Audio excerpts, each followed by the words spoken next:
With fall colors reaching their peak, we headed to upstate New York and the Adirondacks. We stayed at this Harvest Host location called Abbott Farms.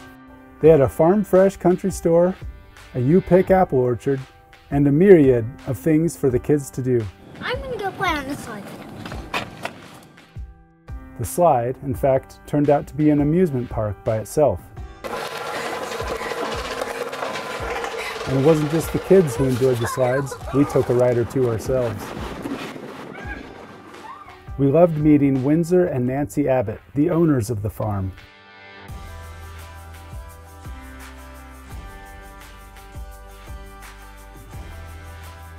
They told us their story and the history of the farm. We met in 3rd grade, and then in 5th grade I decided to start praying that I could marry him someday, and here we are. 63 years ago they married, and Nancy moved into this then 100-year-old farmhouse, which has been a 2-family home for the Abbott family for the past 150 years.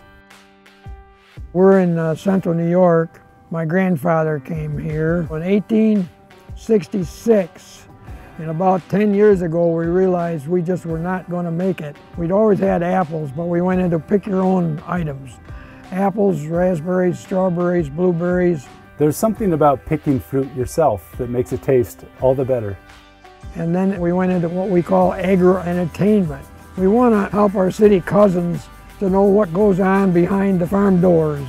We've got things here for children to play with and enjoy. We have a petting zoo, quite a few farm animals and that. We got a hill here with a big slide on it. And then we got some playground equipment over here for kids to swing on.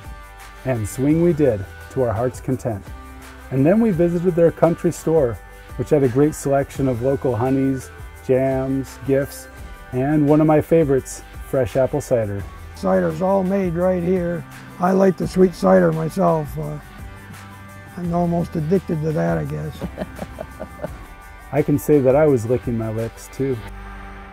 We've been with the Harvest Host for 6 or 7 years. It's been really neat to see how many people have come here. We enjoy teaching people so they can understand why farmers do what they do. A big thanks to Abbott Farms for a genuine farm experience and some very good apples.